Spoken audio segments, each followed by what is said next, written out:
நான் ரெகுலராக சப்ளை பண்ணுற இன்ஜினியர் சார் இந்த வீடியோ சென்ட் பண்ணார். கிச்சனில் இருக்கிற ஆர்ஓ தண்ணி லீக் ஆகி ஹாலு கிச்சன் ஃபுல்லாக பரவி இருக்குது. அதில் ஊறினதுனால இந்த டைலெல்லாம் வெடிஞ்சு வந்திருக்கு. இதே வீடியோவில் கடைசியில் ஒரு வீடியோ இருக்கும். அது ஒரு கஸ்டமர் எடுத்து அனுப்பிச்சது. அதுவும் இன்ஜினியர் சார் கேட்டதுனால இதை அரேஞ்ச் பண்ணி கொடுத்துருக்கேன். கலர் வேரியேஷன் பார்த்தா உங்களுக்கு டிஃப்ரென்ஸ் தெரியும். இது லைட் கலரு, இது கிரே கலரு. இப்போது பேஸ்ட் வைக்காமல் சேம் இதே லெவல் தான் இருக்குது. பேஸ்ட் வச்சா எவ்வளோக்கு வரும்னு தெரியல.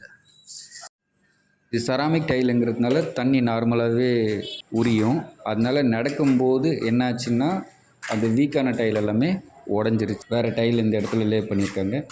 இந்த வீடியோவிலே கடைசியில் ஒரு வீடியோ இருக்கும். அந்த வீடியோ பார்த்திங்கன்னா ஒரு கஸ்டமரே எனக்கு எடுத்து அனுப்பிச்சது. அதுவும் போட்டு கிட்டத்தட்ட ஒரு 10-15 வருஷத்துக்கு மேலே இருக்கும். அதெல்லாமே தண்ணி ஊறினதுனால அந்த டைல் வீக் ஆகி உடையிற டைல் தான்.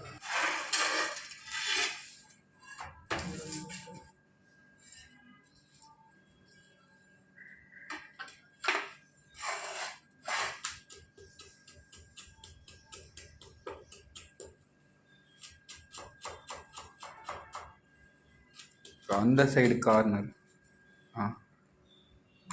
இந்த டைலெல்லாம் அந்த மாதிரி ரிமூவ் பண்ணிவிட்டு என்ன பண்ணலான்னா அடிசிவ் வச்சு நீங்கள் போட்டிங்கன்னா ஈஸியாக செட் ஆகிடும். ஏன்னா டைல் பேத்தாலே தனியாக வந்துடும். அடிசிவ் போட்டு டைல்ஸ் அழகாக ஃபுல்லே பண்ணிடலாம்.